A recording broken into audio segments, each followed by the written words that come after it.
Prayer oil తెచ్చుకోండి, నూనె తెచ్చుకోండి. ఈ 3 days ఫాస్టింగ్ ప్రేయర్లో నీతో పాటు ప్రేయర్ ఆయిల్ కూడా ఉండేటట్టు చూసుకో. ఇది నేనేం ప్రార్థన చేసి నీకు ఇస్తాను నువ్వే ఇది చేసుకునేది ఏం కాదు. నువ్వే ప్రార్థనలో కూర్చో, ఆ నూనె పెట్టుకో, అందరితో కలిసి ప్రార్థన చేస్తున్నప్పుడు నువ్వు కూడా ప్రేయర్ చేయి. ఈ ఉపవాసంలో ప్రార్థనలో నువ్వు గడిపి ఆ ప్రేయర్ ఆయిల్ సిద్ధపరచుకొని ఇంటికి తీసుకెళ్ళి ఏ ప్రాబ్లం అయినా సరే ముందు ఫస్ట్ బలహీనత వచ్చింది ఇంట్లో వాళ్ళకి, పరిగెత్తు ఆసుపత్రికి పరిగెత్తు అనొద్దు, ముందు ఆ నూనె రాసి ప్రార్థన చేయి.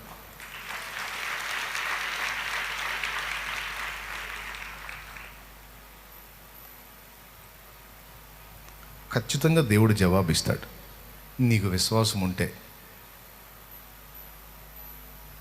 దేవుని కార్యం జరిగిద్ది. డౌట్ పడేవాడికి ఏది జరగదు. సందేహించేవాడు గాలి చేత రేపబడి ఎగిరిపడు సముద్ర తరంగమును పోలి ఉండును. అట్టి మనుషుడు ద్విమనస్కుడై తన సమస్తమైన మార్గముల్లో అస్థిరుడు గనక ప్రభువు వలన తనకేమైనా దొరుకునని తలంచుకొనరాదు అన్నాడు యాకోబు రాసిన పత్రిక 1వ అధ్యాయం 5-6 వచనాల్లో. కాబట్టి చెంచల బుద్ధి కలిగి అయిద్దో లేదో అనుకోవద్దు. నమ్ముట నీ చేతనైతే నమ్మువానికి సమస్తము సాధ్యమే.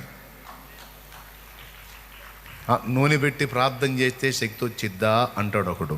ఒరే సైతాను, అంతే, అనుమానాన్ని రేపింది దెయ్యమే. అంటే అనుమానం మాటలు రేపేది దెయ్యాలే. నూనె పెట్టి ప్రార్థన చేస్తే శక్తి వచ్చిద్దా? నూనెకి శక్తి నిండిద్దని నా విశ్వాసం రాది, నా నమ్మకం. నువ్వెవడివి వచ్చిద్దా రాదని చెప్పడానికి? లేఖనం చెప్తుంది, నమ్ముట నీ వలనైతే నమ్మువానికి సమస్తము. అట్లా ఎంతోమంది కార్యం జరిగింది. పొలంలో విత్తనం నాటుతున్నావు, ఒక ఆయన ఏం చేశాడు తెలుసా? ఇట్లనే ప్రార్థనలో పెట్టుకొని ప్రేయర్ ఆయిల్ తీసుకెళ్ళాడు. పురుగు మందు కొట్టినా తిప్పుకోట్లా, కడుపులో మండి పొలానికి తెగులు వచ్చి అందరూ వాడినట్టు మందులు వాడాడు, తిప్పుకోలా. ప్రార్థన నూనె తీసుకెళ్ళి ఆ ట్యాంకులో పోసి మొత్తాన్ని పిచికారీ చేశాడు. ఏ మందు కొడుతున్నావురా అంటే యేసు రక్తం అన్నాడు.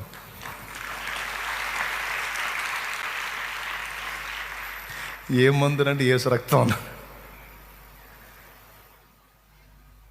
విచిత్రం ఏంటంటే చుట్టూ అంతే ఉన్నాయి తెగులు బారిన పడి. ఆ మధ్య మిరపచెలకి ఏదో వచ్చింది కదా, పోయినాడు కాక అంతకుముందు సంవత్సరం ఏదో వచ్చింది, సన్న దోమ ఏదో వచ్చింది, అందరికి పోయింది. మనోడు తిప్పుకొని పంట లైన్లోకి వచ్చి సమృద్ధిగా పండింది.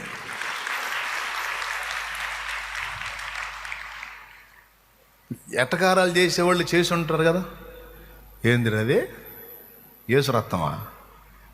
ఇన్ని మందులు కొడితే రే తిప్పుకోలేదు, యేసు రక్తాలు కొడితే తిప్పుకుంటాయంటారా పొలాలు, నూనెలు కొడితే అని ఎటకారాలు చేసి ఉంటారు. ఆడికి విశ్వాసం లేదు, ఆడు ఎటకారమే చేస్తాడు. నీకు విశ్వాసం ఉంది, నీ కార్యం జరిగిద్ది అంతే.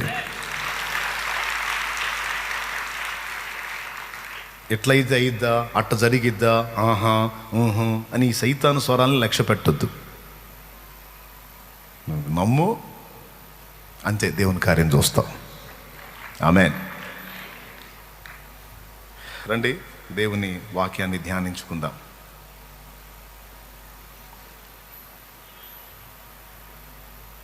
యోహాను రాసినటువంటి పత్రికల్లో మొదటి పత్రిక 5వ అధ్యాయము 4వ వచనాన్ని చదువుతున్నాను, చూడండి. యోహాను రాసినటువంటి మొదటి పత్రిక 5వ అధ్యాయము 4వ వచనం చదువుతున్నాను. ఈ శుభవేళ, ఈ శుభ తరుణంలో ఒక శుభవాక్యం. 4వ వచనం: దేవుని మూలముగా పుట్టిన వారందరూ లోకమును జయించుదురు, లోకమును జయించిన విజయము మన విశ్వాసమే. మళ్ళీ చదువుతున్నాను, చిత్తగించండి. దేవుని మూలముగా పుట్టిన వారందరూ లోకమును జయించుదురు, లోకమును జయించిన విజయము మన విశ్వాసమే. చిన్న మాట ప్రార్థన చేసుకుందాం.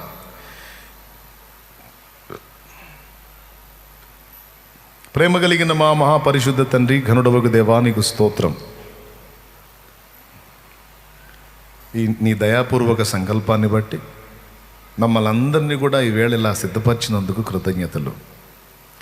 లోకంలో చాలామంది విస్తారమైన పనిపాట్లలో నిమగ్నమై ఉండగా మేమైతే ప్రశాంతంగా నీ పాదాల చెంత కూర్చొని మరీ అనుభవంలో నేర్చుకోవడానికి ఇచ్చిన టైం కొరకు వందనాలు. ఇంతవరకు మేము పాడిన పాటల ద్వారా నీ నామానికి మహిమ తెచ్చుకున్నారు.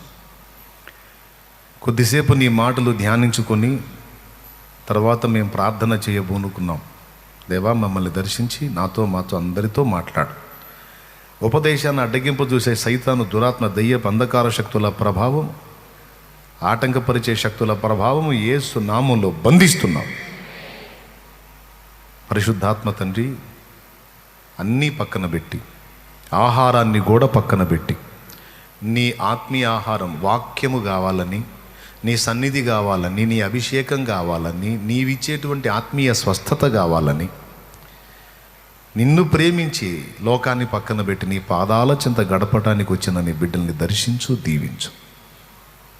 నీ కృపాహస్తం తోడుగా ఉంచి ఆశీర్వదించి పరిశుద్ధాత్మ శక్తితో నింపి మేమందరము ఆత్మబలం పొంది నిన్ను మహిమపరిచి రెట్టించిన ఉత్సాహంతో ముందుకు సాగునట్లు కృపనిమ్మని యేసు నామములో ప్రార్థించి విశ్వాసమును బట్టి పొంది ఉన్నాం తండ్రి. Amen, amen.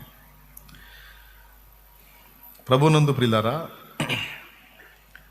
దేవుని మూలముగా పుట్టిన వారందరూ లోకమును జయించుదురు, లోకమును జయించిన విజయము మన విశ్వాసమే అన్నాడు.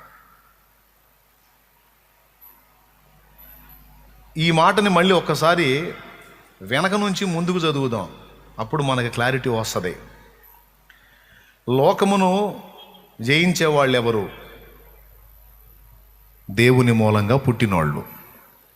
దేని ఆధారంతో జయిస్తారు అంటే విశ్వాసపు ఆధారంతో జయిస్తారు. సింపుల్గా వెనక నుంచి ముందుకు వెళితే, విశ్వాసం కలిగిన వాళ్ళు లోకాన్ని జయిస్తారు, విశ్వాసం కలిగిన వాళ్ళు లోకాన్ని జయిస్తారు, లోకాన్ని జయించిన వారు దేవుని కుమారులు. వెనక నుంచి ముందుకు చదివితే, ఇప్పుడు ప్రభునందు విశ్వాసం ఉంచి మారు మనసు పొంది పాప క్షమాపణ నిమిత్తం బాప్తిస్మం పొంది మనమందరం దేవుని కుమారులం, దేవుని కుమార్తెలంగా ఏర్పాటులోకి వచ్చాం. మీకు తెలుసో లేదో, రక్షణలోనికి వచ్చేటప్పుడే ఎన్నో పోరాటాలు ఎదుర్కొని వాటిని జయించే నువ్వు బాప్తిసం దాకా రాగలిగావు. నువ్వు బాప్తిసం దాకా రాగలిగావు అంటే లోకాన్ని జయించే నువ్వు రాగలిగావు.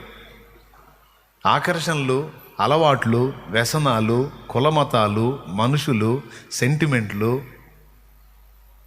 అడ్డొచ్చినాయి అప్పుడే. నీ శరీరం అడ్డొచ్చింది అప్పుడే, వద్దని అన్నిటినీ త్రోసి ఎంతో పోరాడితే ఆ పోరాటంలో వాటన్నిటిని అణగద్రొక్కి జయించి నువ్వు రక్షణలోకి వచ్చావు, జయించావు. దేన్ని బట్టి జయించావు?